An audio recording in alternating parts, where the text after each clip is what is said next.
want to thank the gentleman from Colorado for the time.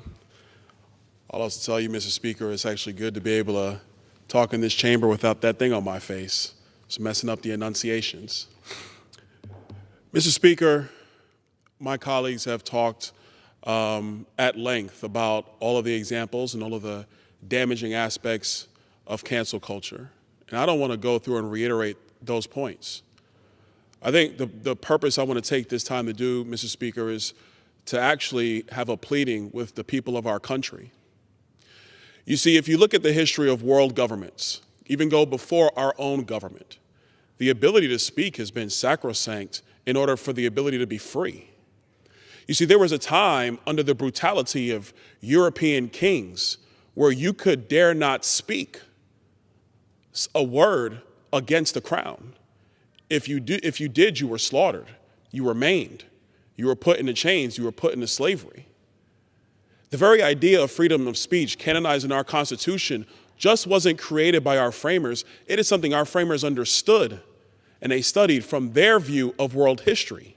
And that very protection is the one thing, the most paramount thing, that the members of this body, whether they be in our House, the Senate, or the person who occupies the White House at any point in time in American history, can never abridge or infringe.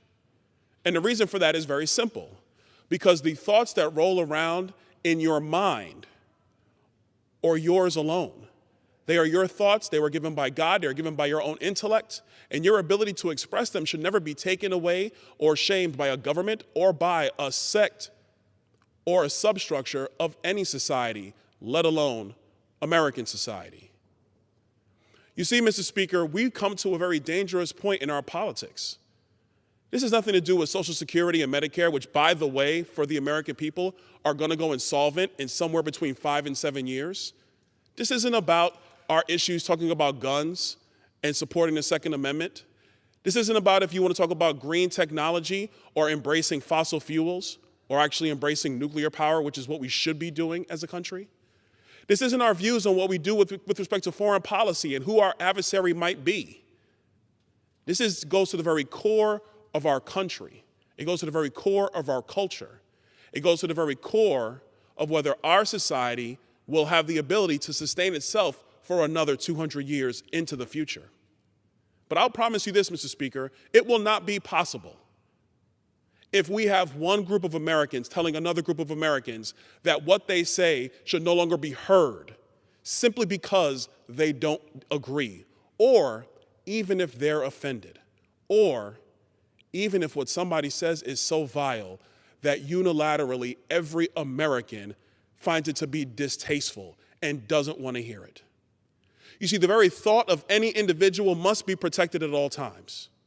It is what separates our country from the other countries of the world today and the other societies on our earth in years past. It is what creates the very foundation of a republic of people to be able to grow, to see, to do, to be their best, because they are free and there is no government that can oppress them. The only example I'm going to cite tonight is the example of somebody who's actually not on my side of the political aisle. She's a reporter, Alexi McCammond.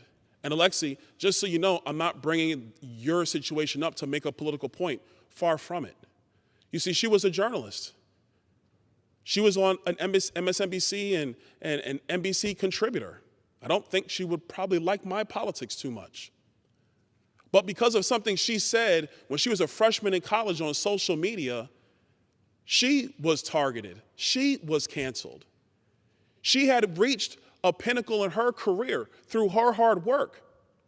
I don't even know her, but I know that she was able to accomplish something. But because somebody in her company, because of somebody at Teen Vogue decided that they didn't like what she had said, she became the new target. Mr. Speaker, and frankly, my fellow Americans, we cannot continue as a society if we are quick to shut each other down before we actually decide to open up our ears and listen. There are so many debates on this very floor that are going to take place, not just in this Congress, but in many Congresses to come. There are going to be disagreements in our society, whether you're talking about policing or racism or the past or the future.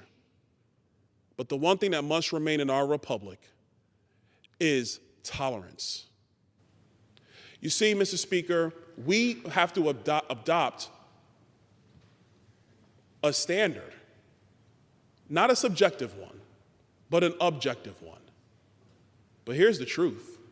We already have had that standard. We've already adopted it. It is the objective standard that you are free to speak in the United States of America.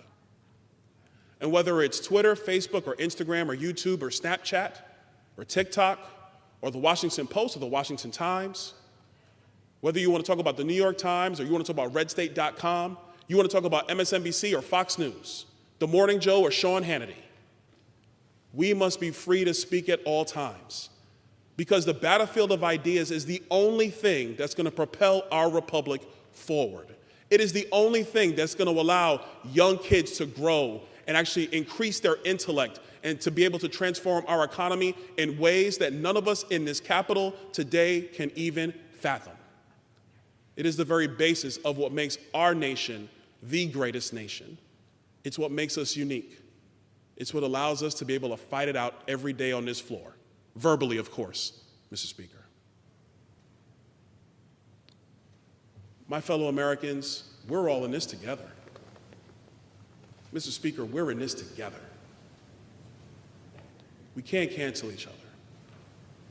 We can't move people out of the public square because we find their ideas even vile or distasteful. I may not like what you have to say, Mr. Speaker. We may disagree on votes on this very floor, but the one thing I will always respect, the one thing I will always defend, is your ability to say it and your ability to vote that way.